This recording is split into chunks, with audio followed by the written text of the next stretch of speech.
Iran ও যুক্তরাষ্ট্রের মধ্যে উত্তেজনা নতুন করে বিপজ্জনক মোড় নিচ্ছে। সাম্প্রতিক সময়ে ইরানের অভ্যন্তরীণ বিক্ষোভ ও সহিংসতা কিছুটা কমে এলেও দুই দেশের পারস্পরিক সম্পর্কের উত্তাপ ক্রমেই বেড়ে চলেছে। এই পরিস্থিতিতে সম্ভাব্য সামরিক হামলার আশঙ্কা তীব্র হওয়ায় ইরানের সঙ্গে যুক্তরাষ্ট্রের শীর্ষ পর্যায়ের সরাসরি যোগাযোগ কার্যত বন্ধ হয়ে গেছে। আন্তর্জাতিক সংবাদ মাধ্যম আল জাজিরা ও বার্তা সংস্থা রয়টার্স জানায়, ইরান ও যুক্তরাষ্ট্রের মধ্যে সম্ভাব্য সামরিক সংঘাত নিয়ে উদ্বেগ বাড়ার মধ্যেই দুই দেশের গুরুত্বপূর্ণ কূটনীতিক যোগাযোগ চ্যানেল স্থগিত করা হয়েছে। রয়টার্সকে দেওয়া এক বিবৃতিতে বিষয়টি নিশ্চিত করেছেন একজন জ্যেষ্ঠ কর্মকর্তা, যদিও তার পরিচয় প্রকাশ করা হয়নি।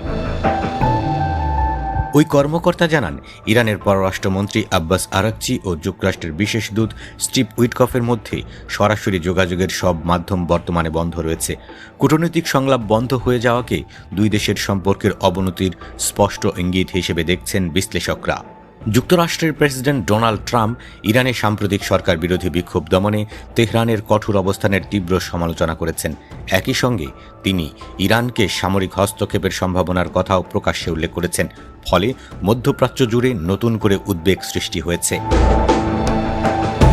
এরই মধ্যে ইরান হুঁশিয়ারি দিয়ে জানিয়েছে, দেশটির উপর কোনো ধরনের সামরিক হামলা চালানো হলে মধ্যপ্রাচ্যে অবস্থিত যুক্তরাষ্ট্রের সামরিক ঘাঁটিগুলোকে লক্ষ্য করে পাল্টা আঘাত হানা হবে। বুধবার রয়টার্সকে দেওয়া এক বক্তব্যে ইরানের একজন জ্যেষ্ঠ কর্মকর্তা কথা বলেন। ট্রাম্প প্রশাসনের হুমকির জবাব হিসেবেই এই সতর্কবার্তা দেয়া হয়েছে বলে মনে করা হচ্ছে। ওই কর্মকর্তা আরও জানান, সম্ভাব্য সংঘাত এড়াতে ইরান ইতোমধ্যেই আঞ্চলিক দেশগুলোর সঙ্গে যোগাযোগ করেছে।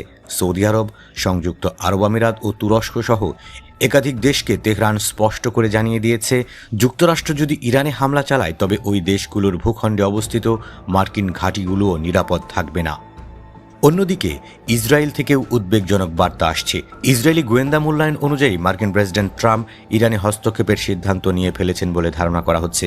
তবে এই হস্তক্ষেপ কতটা ব্যাপক হবে বা ঠিক কবে তা শুরু হতে পারে সে বিষয়ে এখনও কোনো স্পষ্ট তথ্য পাওয়া যায়নি। এ প্রসঙ্গে ইসরায়েলি সরকারের আরেকটি সূত্র জানায়, মঙ্গলবার গভীর রাতে প্রধানমন্ত্রী বেনিয়ামিন নেতানিয়াহু তার নিরাপত্তা মন্ত্রিসভাকে ইরান সরকারের পতনের সম্ভাবনা কিংবা যুক্তরাষ্ট্রের সরাসরি সামরিক হস্তক্ষেপের ঝুঁকি নিয়ে বিস্তারিত ব্রিফ করেছেন। এদিকে মধ্যপ্রাচ্যে মার্কিন সামরিক তৎপরতার ক্ষেত্রেও পরিবর্তনের আভাস মিলছে। কাতারে অবস্থিত যুক্তরাষ্ট্রের গুরুত্বপূর্ণ আল উদেইদ বিমান ঘাঁটি থেকে কিছু মার্কিন সেনাকে বুধবার সন্ধ্যার মধ্যে সরে যেতে বলা হয়েছে বলে জানিয়েছে রয়টার্স। বিষয়টি সম্পর্কে অবগত 3 জন কূটনীতিক এই তথ্য নিশ্চিত করেছেন।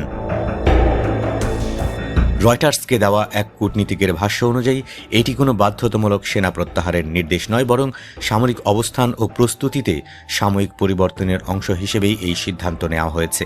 তবে ঠিক কী কারণে এই পদক্ষেপ নেওয়া হয়েছে সে বিষয়ে নির্দিষ্ট কোনো তথ্য পাওয়া যায়নি। সব মিলিয়ে ইরান ও যুক্তরাষ্ট্রের মধ্যে কূটনৈতিক যোগাযোগ বন্ধ হয়ে যাওয়া, সামরিক হুমকি ও পাল্টা হুঁশিয়ারি সবকিছু মিলিয়ে মধ্যপ্রাচ্যের পরিস্থিতি দিন দিন আরও অস্থির হয়ে উঠছে। আন্তর্জাতিক মহল আশঙ্কা করছে, দ্রুত সংলাপ শুরু না হলে এই উত্তেজনা বড় ধরনের সংঘাতের রূপ নিতে পারে।